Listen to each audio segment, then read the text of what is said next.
দেশে যা চলছে এটা তো আরেকটু নৈরাজ্য চলছে, এই নৈরাজ্য চলতে পারে না। এখনই মার্কেট দখল, বিল্ডিং দখল, টিভি চ্যানেল দখল, লঞ্চঘাট দখল, খেয়াঘাট দখল, মিল ফ্যাক্টরি দখল। এই যে কোন বাংলাদেশ? এই বাংলাদেশের জন্য কি আমরা বিপ্লব করেছি?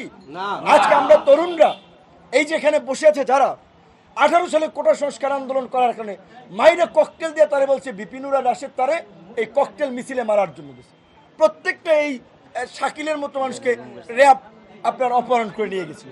অনেক এই যে তরুণরা আমরা যে 18 সালে কোটা সংস্কার আন্দোলন শুরু করে আমরা যখন বুঝতে পেরেছি যে কোটা একটা চাকরির ক্ষেত্রে একটা পয়েন্ট, রাষ্ট্র সংস্কার না হলে আমাদের মুক্তি নাই, তাই কিন্তু আমরা দেখেছেন আপনারা কোটা সংস্কার আন্দোলনের পরপরই আমরা রাষ্ট্র সংস্কারের জন্য এই গণ অধিকার পরিষদ নামক তারুণ্যের নতুন ধারা রাজনৈতিক দল, জনতার অধিকার আমাদের অঙ্গীকার, আমাদের অঙ্গীকার দেশ হবে জনতার, এই স্লোগানকে ধারণ করে আমরা এই দলটা গঠন করি।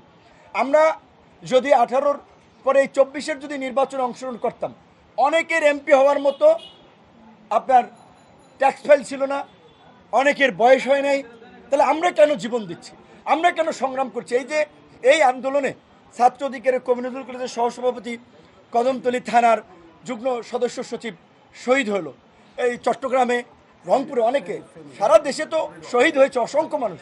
কিন্তু আমি বলছি আমরা কেন লড়াইটা করছি? ছাত্র জনতা, রাজনৈতিক দল তো 17 বছরে এই ফ্যাসিবাদের পতন ঘটাতে পারে নাই, ছাত্র জনতা, আম জনতা পতন ঘটিয়েছে।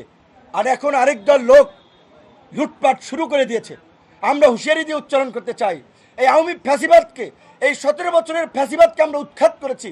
আজকের এই নব্য লুটপাটকারীদেরকেও আমরা কিন্তু বাংলার মাটিতে, যে যা লুটপাট করেছেন, যেখান থেকে লুটপাট করেছেন সেখানে রেখে যাবেন। এবং বিশেষ করে আমি অনতিবিলম্বে মহামান্য রাষ্ট্রপতিকে বলবো, আজকের মধ্যে অন্তর্বর্তীকালীন সরকারে কারা কারা থাকবে সেই বিষয়ে লিখিত সিদ্ধান্ত জানিয়ে দিন। অন্তর্বর্তীকালীন সরকার গঠন না হওয়াই কিন্তু আইন শৃঙ্খলা পরিস্থিতি এখন নিয়ন্ত্রণে নেই। একটা নৈরাজ্য চলছে, গার্মেন্টস জ্বালিয়ে দিচ্ছে, সোয়েটার ফ্যাক্টরি জ্বালিয়ে দিচ্ছে, ওষুধ কোম্পানি জ্বালিয়ে দিচ্ছে। এই ঔষধ কোম্পানিতে তো হাজার হাজার মানুষ কাজ করে, এই গার্মেন্টস ফ্যাক্টরিতে তো হাজার হাজার মানুষ কাজ করে। ওই ফ্যাক্টরি ধ্বংস হলে, পুড়ে গেলে ওই যারা কাজ করে শ্রমিকদের কি হবে? এই মানুষের রুটি রুজির কি হবে? তো কাজেই আমি বিশেষ করে আইন শৃঙ্খলা বাহিনীর যারা মাঠে আছেন, সেনাবাহিনী সহ তাদেরকে বলবো, আম জনতার সাথে সমন্বয় করে, আম জনতার প্রতিনিধি নিয়ে এই সমস্ত অগ্নিসংযোগ, নাশকতা, লুটপাট যারা করছে তাদেরকে আপনারা রুখে দেন। আমরা সব ধরনের সহযোগিতা করব।